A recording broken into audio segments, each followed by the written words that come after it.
Culture Média. Avec Thomas Hillet, c'est l'heure de la question média du jour. Thomas. Depuis 12 ans, c'est devenu un rendez-vous qui agite le monde médiatico-culturel, la cérémonie des hommes de l'année organisée par le magazine GQ. La 12e édition aura lieu demain soir, mais nous allons vous révéler dès maintenant le palmarès complet des lauréats 2023 grâce au directeur éditorial de GQ France, Pierre-Alexandre Empelé, qui est avec nous ce matin. Bonjour. Bonjour. Merci d'être là. Alors d'abord, qui sont les votants des hommes de l'année 2023 ? Alors c'est la rédaction de GQ. Ouais. On se réunit et on décide quelles sont les personnes qui nous ont marqués, qui nous ont inspirés cette année. D'accord. Et alors cette année, vous avez décidé d'ouvrir cette cérémonie des hommes de l'année en acceptant aussi pour la première fois des femmes.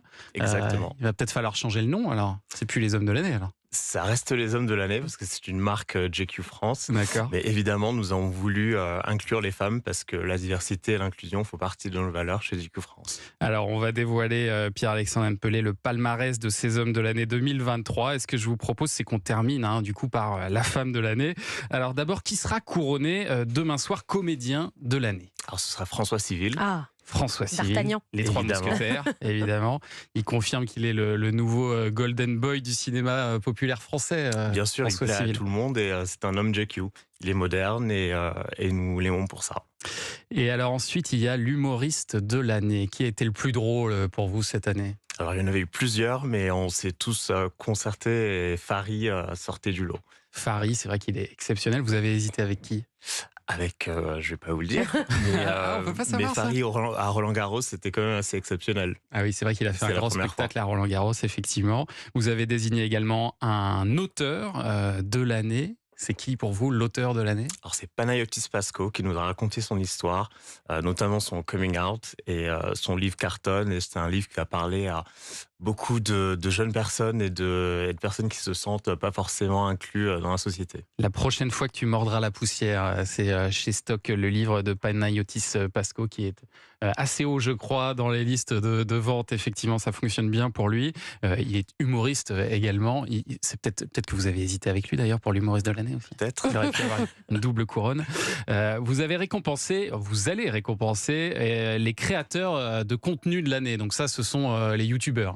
Bien sûr. qui- Youtubeurs, influenceurs, instagrammeurs, Léna Situation et Seb Lafrite, qu'on connaît comme ça, Ouais. et qui sont pour nous, qui représentent vraiment une jeune génération, la génération Gen Z, comme on dit, et qui font du travail assez incroyable, un travail incroyable. Donc ils seront là aussi demain pour avoir leur récompense. Vous allez remettre un prix aux danseurs de l'année. C'est qui pour vous le danseur étoile de l'année ? Guillaume Diop, qui est le premier danseur noir du ballet de l'Opéra de Paris, Ouais. et qui est fantastique. Je ne sais pas si vous avez eu l'occasion de le voir sur Ouais, scène, mais magnifique. c'est incroyable.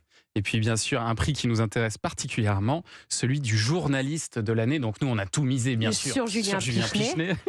Alors, Évidemment. roulement de tambour, est-ce que c'est Julien Pichenet? Je crois que vous êtes numéro 2, Julien. Ah, ça va. Exactement. Bon, ça va. Aïe, aïe, aïe. Et qui est le numéro 1 alors ? Alors c'est Hugo Travers, qu'on connaît sous le pseudonyme Hugo Décrypte, Ouais. qui a eu une année assez incroyable, qui a interviewé le président de la République et qui pour nous représente encore une fois cette génération Gen Z à laquelle on veut s'adresser.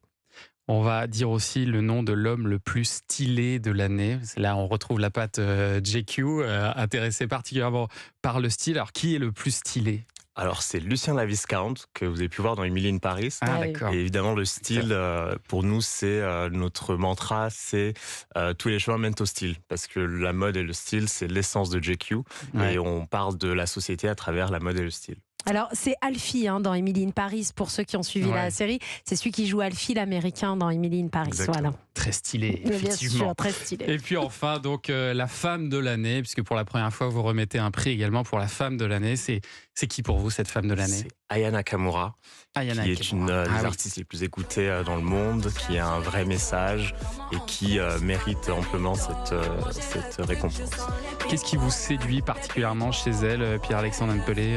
Alors, Aya Nakamura. sa franchise, sa puissance, c'est une femme qui sait ce qu'elle veut et ça fait complètement partie de nous, la manière dont on voit les femmes chez GQ.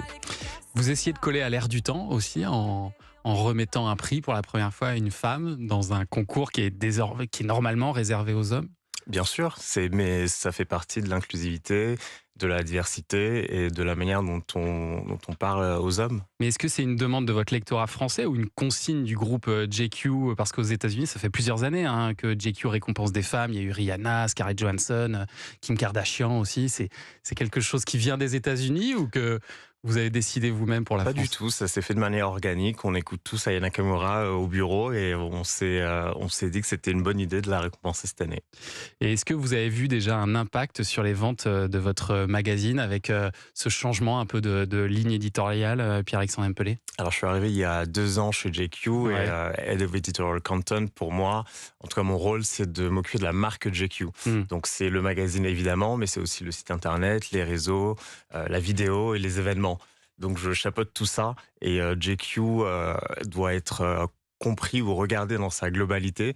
Donc évidemment, le magazine est un peu notre vitrine, Ouais. mais tout... Et sur lequel on n'a pas de chiffre de vente, voilà, parce que vous ne communiquez pas sur vos chiffres de vente. Donc on ne sait pas à combien est tiré On ne JQ. communique pas sur les chiffres de vente parce que c'est une marque qu'on Vous déclinez sur tous les décline supports. sur tous les supports, exactement, merci.